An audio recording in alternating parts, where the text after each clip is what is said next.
কি ভাই, ভালো তো? আবার নিয়ে চলে এলাম নিউ ব্লগ নিয়ে।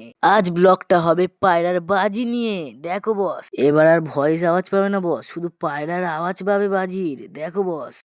একটা, দুটো, তিনটে।